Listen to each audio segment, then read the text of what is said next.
concernant la décision de la Cour de justice de la Communauté économique des États indépendants de l'Afrique de l'Ouest relative aux différends opposant le président Gabriel Ajbeyome Kodjo à l'État togolais. La Cour de justice de la Communauté économique des États indépendants de l'Afrique de l'Ouest, statuant hors siège à Abidjan, a examiné 38 affaires au rang desquelles celle relative aux différends opposant le président Gabriel Ajbeyome Kodjo à l'État togolais.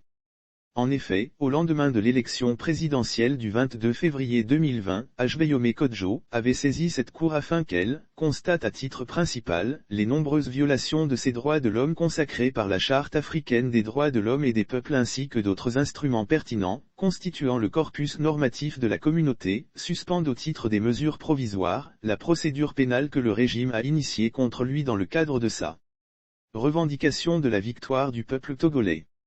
L'affaire programmée pour le 18 octobre 2021 fut renvoyée au 29 octobre, parce que le jour initial était férié en Côte d'Ivoire. Ce 29 octobre, la Cour a entendu Maître Darius Atsou et Clever Kwadio Ndri, avocats de Ajbeyome Kodjo. Elle n'a pas cru devoir accéder à la demande concernant les mesures provisoires urgentes de suspension de la procédure pénale. S'agissant des demandes au fond qui devront conduire la Cour à examiner les violations des droits de l'homme du président Ajbeyome Kodjo, la Cour de justice de la communauté a mis l'affaire en délibéré pour rendre sa décision le 30 mars 2022. La DMK prend acte de la décision relative à la demande de mesures provisoires devenue sans objet, puisque la Cour dont le fonctionnement fut perturbé par la crise sanitaire du Covid-19, n'a pas pu statuer en urgence au moment opportun, afin d'empêcher le régime de continuer sa persécution, qui a conduit le président Ajbeyome Kodjo à se mettre à l'abri pour continuer son combat de libération du Togo d'une des plus vieilles dictatures au monde. La DMK note aussi que cette décision ne préjuge rien quant au fond de l'affaire.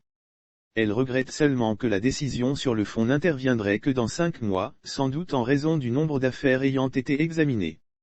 La DMK est sereine au regard de la solidité du dossier et de l'impartialité dont la Cour de justice a fait preuve en condamnant l'État togolais à indemniser une compatriote togolaise pour des faits de torture.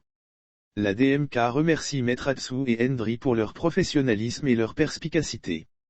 Elle réitère sa détermination à poursuivre le combat par tous moyens légaux jusqu'à la victoire du peuple.